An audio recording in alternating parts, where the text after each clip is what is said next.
रूस यूक्रेन की जंग का 7वां दिन, राजधानी कीव पर बड़े हमले की तैयारी में रूस, चेतावनी जारी की, कहा सैनिक और इंटेलिजेंस सर्विस के ठिकानों पर हमला करेंगे।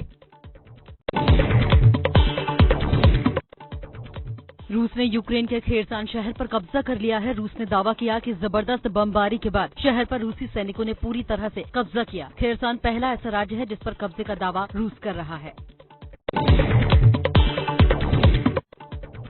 खार्किव में पुलिस विभाग की इमारत पर रूस का क्रूज मिसाइल से हमला, बिल्डिंग पर भड़की आग के बीच भारी नुकसान।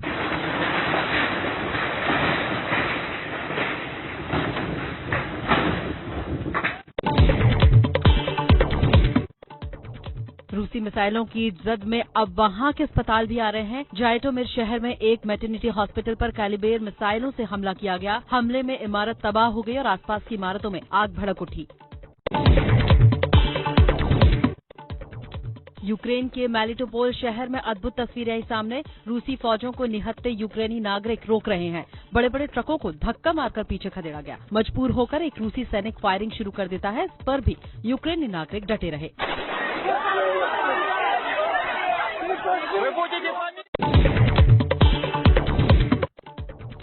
यूक्रेन ने एक वीडियो जारी कर दावा किया, कीव के इरपिन में एक इमारत को रूस ने तबाह कर दिया है। वीडियो जारी कर रिहायशी इलाके में हमले का दावा। रूसी फौजों ने खार्किव शहर पर अपने हमले तेज कर दिए हैं। सुबह से ही खार्किव की इमारतों पर बम फट रहे हैं। रूस का दावा, टैंक फैक्ट्री के गोडाउन पर हमले किए गए। खार्किव शहर पर भी रूस ने हमले तेज किए। रात भर खार्किव पर भी रूसी मिसाइलों से हमले की तस्वीरें सीसीटीवी में कैद।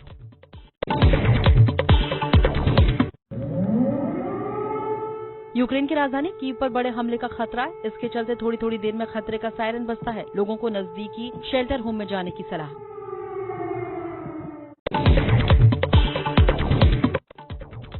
बाइडेन बोले, तानाशाह पुतिन को भारी कीमत चुकानी होगी, लेकिन सेना भेजने से इनकार। यूक्रेन को $1 बिलियन मदद और रूस के लिए एयर स्पेस बंद करने का ऐलान। Putin has unleashed violence and chaos, but while he may make gains on the battlefield, he'll pay a continuing high price over the long run. प्रतिबंध लगाने वाले देशों पर रूस का पलटवार। ऐसे देशों के लिए की गई रूसी पर्यटकों की बुकिंग रद्द करने को कहा गया। यूक्रेन के राष्ट्रपति ज़ेलेंस्की ने कीव में होलोकास्ट मेमोरियल पर हमले की निंदा की। कीव में कल टीवी टावर के पास बने होलोकास्ट मेमोरियल भी तबाह हो गया है। नवीन शेखरप्पा की मौत पर रूस के राजदूत डेनिल एलिपोव का बयान। बोले, नवीन की मौत पर हमें दुख है। नवीन की मौत की वजहों की जांच होनी चाहिए।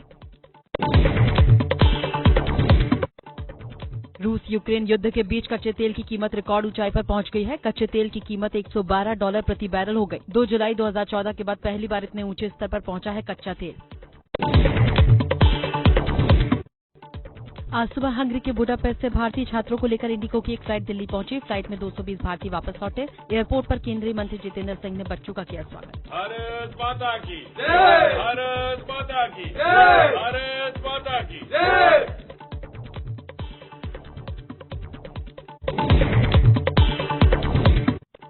दिल्ली एयरपोर्ट के बाहर निकलते ही परिजनों की आंखों में छलके खुशी के आंसू। एबीपी न्यूज से छात्रों ने कहा कि उनके बहुत से दोस्त अभी यूक्रेन में फंसे हैं, उन्हें भी जल्दी निकाला जाए। मेरे कुछ फ्रेंड्स अभी भी वहीं पर फंसे हुए हैं। मैं बड़ी मुश्किल से निकला हूं वहां से। उनसे कांटेक्ट नहीं हो पा रहा है। उनका फोन डेड हो चुका है, नेट काम नहीं कर रहा है।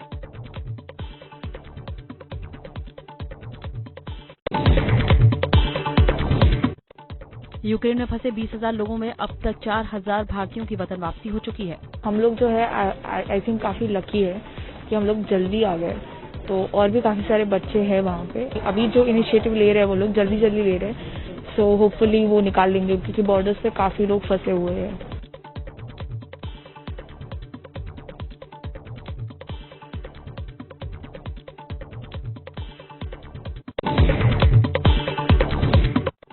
यूक्रेन से पोलैंड के रास्ते लौटे मेडिकल छात्र भारत पहुंचकर राहत की सांस ले रहे हैं।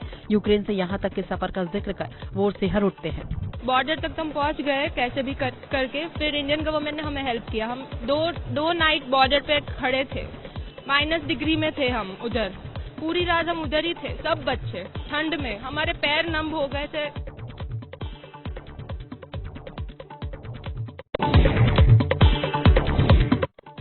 यूक्रेन से भारतीयों की वापसी के लिए वायुसेना के 2 C-17 ग्लोब मास्टर विमान भारतीयों को लाने के लिए रोमानिया रवाना। विमानों में भेजा गया है कंबल, टेंट और मेडिकल का सामान।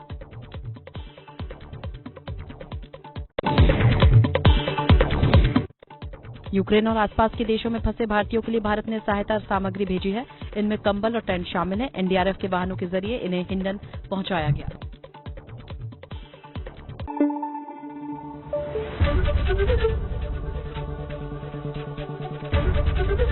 एबीपी न्यूज आपको रखे आगे।